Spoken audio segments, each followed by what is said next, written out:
andai kata Allah Subhanahu wa Ta'ala mengkaruniakan kepadaku seorang putra, lalu Allah memerintahkan kepadaku berkorban untuk anakku, mengorbankan anakku, maka demi Allah, untuk wujud kecintaanku kepada Allah, aku akan korbankan anakku. Itulah sesumbar Nabi Ibrahim alaihissalam pada saat dipuji oleh manusia. Sebagaimana kita, ketika kita belum memiliki, kita mudah berucap, andai kata aku jadi orang kaya, maka aku akan dermawan dan lain sebagainya.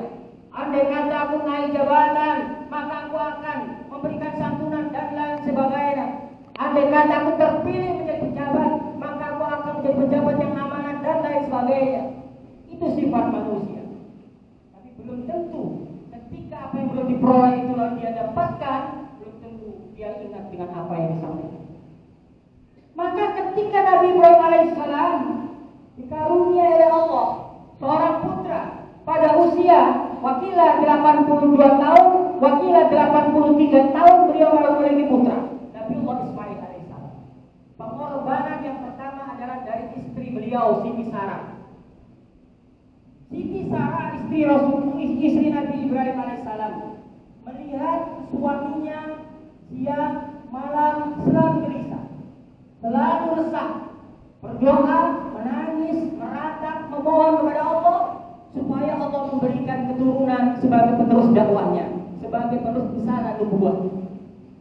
Siti Sarah istri beliau melihat kegundahan hati suami, maka pengorbanan yang pertama adalah Siti Sarah meminta suaminya untuk menikah lagi dengan tujuan mendapatkan putra. Dorong yang pertama, Nabi Ibrahim tidak mau. Disarankan yang kedua, Nabi Ibrahim tidak mau. Disarankan yang ketiga, Nabi Ibrahim tidak mau. Sampai akhirnya oleh Siti Sarah diingatkan bahwa engkau perlu memiliki putra sebagai penerus dakwah. Maka saat itu Nabi Ibrahim mengiyakan dan memasrahkan pilihannya kepada istri yang pertama. Maka Siti Sarah menunjuk budaknya yaitu Siti Hajar untuk menikahi suami. Ini pengorbanan yang pertama. Bagaimana seorang istri bisa berbagi hati, berbagi suami dengan wanita lain. Tapi Siti Sarah mampu melakukannya dalam rangka mencari keridhaan suami dan mencari apa yang menjadi tujuan suami untuk berdakwah, beribadah kepada Allah Subhanahu wa Ta'ala dan sebagai penerus dakwahnya, bukan tanpa alasan yang mengada-ngada. Lalu Nabiullah Ibrahim alaihissalam menikah dengan budaknya yang bernama Siti Hajar. Allah memberikan kabar gembira bahwa Siti Hajar mengandung. Pada saat Siti Hajar mengandung, karena pengorbanan Siti Sarah untuk suaminya dalam rangka mencari keridhaan Allah Subhanahu wa Ta'ala. Oh maaf, ini bukan ukuran bagi kita untuk bisa menikah lagi karena makom kita berbeda dan tempat kita berbeda. Karena pengorbanan Siti Sarah kepada suaminya untuk berbagi hati supaya gundah-gulahnya terjawabkan dan memiliki putra. Pada saat Siti Hajar mengandung, malaikat memberikan kabar bahwa Siti Sarah juga mengandung. Hasil dari ketulusan pengorbanannya, apa yang dia harapkan, apa yang diminta selama ini dikabulkan oleh Allah Subhanahu wa Ta'ala. Siti Sarah juga mengandung.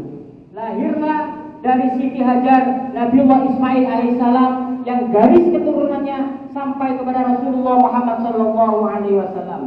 Dan Siti Hajar melahirkan Nabiullah Ismail alaihissalam yang garis keturunan sampai kepada Rasulullah Muhammad SAW.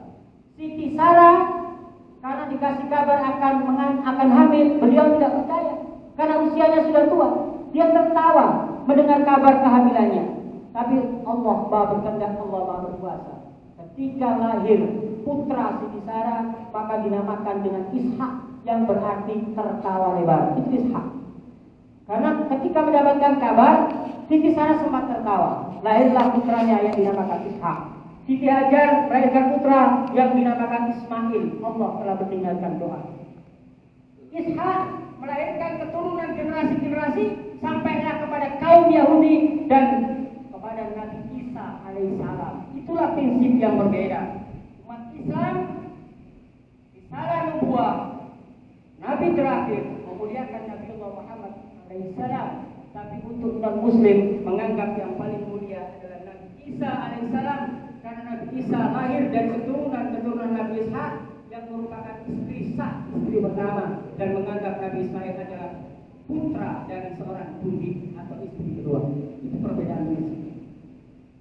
Setelah berbagi, Allah Subhanahu wa taala memberikan cobaan lagi pengorbanan Nabi Ibrahim alaihissalam. Ketika anaknya masih balita, masih merah, masih nangis, masih meronta, masih sangat lemah, Allah memerintahkan Nabi Ibrahim pengorbanan untuk meninggalkan anak istrinya di gurun pasir yang tandus, tidak bertepi, tidak ada pepohonan, dalam rangka untuk meneruskan dakwanya membawa risalah nubuwah.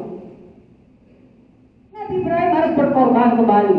Putra yang diharapkan, putra yang ditunggu-tunggu, ketika baru lahir dalam keadaan lucu, disuruh ditinggalkannya bersama ibunya, 2 orang tanpa ada penduduk yang lain di gurun pasir yang panas, yang tidak bertepi dan tidak ada pepohonan.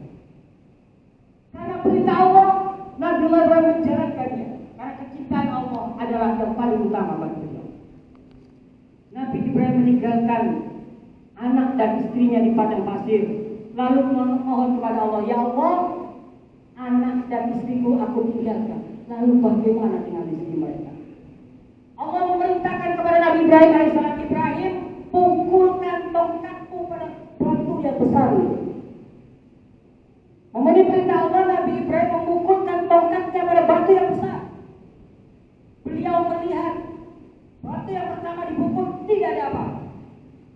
Lalu Allah memerintahkan kembali pukullah batu yang kedua. Dipukul batu yang kedua, Nabi Ibrahim tidak melihat apa-apa. Sampai akhirnya dipukullah batu yang ketiga. Di situ Nabi Ibrahim melihat ada seekor ulat dengan bulu yang sangat halus hidup di tengah-tengah batu yang begitu keras. Maka beliau mengambil pelajaran bahwa Allahu yarzuqu man yasha. Allah yang membagi rezeki kepada siapapun yang berkehendak. Ulat bisa hidup di tengah batu yang keras atas izin Allah Subhanahu wa taala. Maka pasti anakku dan istriku akan dijamin rezeki oleh Allah Subhanahu wa taala. Nabi Ibrahim meninggalkan. Singkat cerita, Allah memerintahkan kembali Nabi Ibrahim alaihissalam menemui istrinya saat usia Nabi Ismail alaihissalam 7 tahun. Nabi Ibrahim baru bertemu beberapa hari dengan putra tercinta yang diharapkan, yang telah ditinggalkannya. Allah memberikan perintah kembali pengorbanan kepada Nabi Ibrahim sebagai ujian atas ujar yang pernah disampaikan oleh Nabi Ibrahim. Jika Allah memerintahkan aku mengorbankan anakku, maka aku laksanakan. Nabi Ibrahim bermimpi perintah Allah untuk menyembelih putranya pada malam tanggal 8. Beliau bingung. Apakah ini amhuwa minallah amnas syaitan? Apakah ini mimpi dari Allah, perintah dari Allah atau syaitan? Malam 8 Zulhijjah. Beliau merenung, beliau berpikir, beliau menganalisa. Maka dinamakan tanggal 8 Zulhijjah adalah Yaumut Tarwiyah, hari merenung, hari berpikir, hari berangan-angan, Yaumut Tarwiyah. Beliau masih ragu. Malam harinya tanggal 9 Zulhijjah, beliau bermimpi kembali. Dan mimpi yang kedua, beliau meyakini, bahwa benar ini perintah Allah. Maka tanggal 9 Zulhijjah dinamakan Yaumul Arafah, hari Nabi Ibrahim alaihissalam meyakini bahwa ini perintah dari Allah Subhanahu wa taala. Dinamakan Yaumul Arafah, hari mengetahui dan meyakini perintah Allah. Malam tanggal 10 Zulhijjah beliau bermimpi kembali, maka semakin menguatkan tekad beliau. Maka tanggal 10 Zulhijjah dilakukanlah pengorbanan yang dinamakan dengan Yaumul Nahar. Singkat cerita, Nabiullah Ibrahim mendatangi putranya Nabi Ismail alaihissalam. Nabiullah Ibrahim mengatakan, bertanya kepada putranya. Beliau mengajak diskusi kepada putranya. Beliau tidak otoriter dan memaksakan kehendaknya, tapi bermusyawarah dengan anaknya. Beliau mengatakan dalam Al-Quran diabadikan, falamma balagha mausahya. Falamma balagha mausahya qala ya bunayya inni ara fil manam anni atba'uka. Wahai anakku, ketika anak ini berusia menginjak 7 tahun, usia di mana bisa membantu orang tua, Allah memerintahkan melalui mimpinya. Ya bunayya inni ara fil manam, wahai anakku, sesungguhnya aku bermimpi, melihat di dalam mimpiku, anni azbahuka, bahwa aku diperintahkan menyembelihmu. Pandur mada taro, wahai anakku, lalu bagaimana pendapatmu terhadap mimpiku? Menurutmu bagaimana, wahai anakku? Apa jawaban Nabi Ismail? Ya abati alma tu'mar, wahai abaku, wahai ayahku, if'al ma tu'mar, lakukan apa yang Allah perintahkan kepadamu. Satajiduni insyaallah minas sabirin. Insyaallah Allah akan menemui aku, mendapati aku sebagai hamba-hamba Allah yang bersabar. Luar biasa. Ayah yang soleh menjalankan perintah Allah Subhanahu wa ta'ala, dijawab, diiyakan oleh anak yang soleh karena ini perintah Allah Subhanahu wa ta'ala. Nabi Ibrahim menemui istrinya atas perintah Allah, dan istrinya bisa memahami dan mengizinkan. Maka di tengah perjalanan iblis datang menggoda Siti Sarah. Bagaimana mungkin engkau seorang ibu merelakan anakmu disembelih oleh suamimu? Apakah ini masuk akal? Anak yang kau tunggu berpuluh-puluh tahun, ketika kau dikaruniai anak, engkau diperintahkan untuk menyembelihnya. Masuk akal kan? Karena perintah Allah, Siti Sarah kembali mengorbankan kecintaannya, mengorbankan hatinya menggapai ridha Allah. Maka dilemparlah iblis itu. Iksa ialah pergi kau setan yang terlaknat. Maka itu dia bagikan dalam melempar jumroh berulang, melempar jumroh yang pertama. Lalu iblis mendatangi Nabi Ibrahim alaihissalam lagi. Ibrahim, itu anak yang kau tunggu-tunggu, yang kau sayang-sayang. Benarkah kau akan menyembelihnya? Setega juga kau menjadi orang tua. Karena kecintaannya, Nabi Ibrahim tetap mengorbankan apa yang dicintai dalam rangka menggapai ridha Allah. Maka dilemparlah setan yang kedua. Iksa yalain, maka disebutlah dengan jumrotul wusta, melempar jumroh yang kedua. Sampai di tempat penyembelihan, Nabi Ismail digoda oleh iblis. Wahai Ismail, engkau akan disembelih oleh ayahmu. Engkau memiliki masa depan yang masih panjang, kebahagiaan yang masih panjang. Apakah engkau bersedia dikorbankan? Engkau memiliki kebahagiaan di depan. Karena kecintaan kepada Allah, anak yang soleh melempar iblis tersebut, iksa yalain, maka kita balikan dalam melempar jumroh yang ketiga, jumrohul aqabah.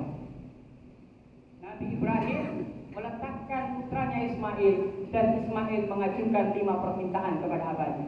Wahai ayahku, sebelum engkau menyembelihku, aku minta yang pertama, ikatlah tanganku dan kakiku supaya aku tidak meronta kesakitan ketika engkau menggorong leherku. Permintaan yang kedua, wahai ayahku, telungkupkanlah wajahku di tanah dan tutuplah matamu supaya tidak ada rasa kasihan dan menjadikan engkau tidak tega dan tidak melakukan pengorbanan. Itu yang kedua. Yang ketiga, Ismail mengatakan, wahai ayah, lepaslah baju supaya darahku tidak terkena bajuku, yang itu akan membuat ibuku tidak ikhlas dan sedih atas pengorbanan.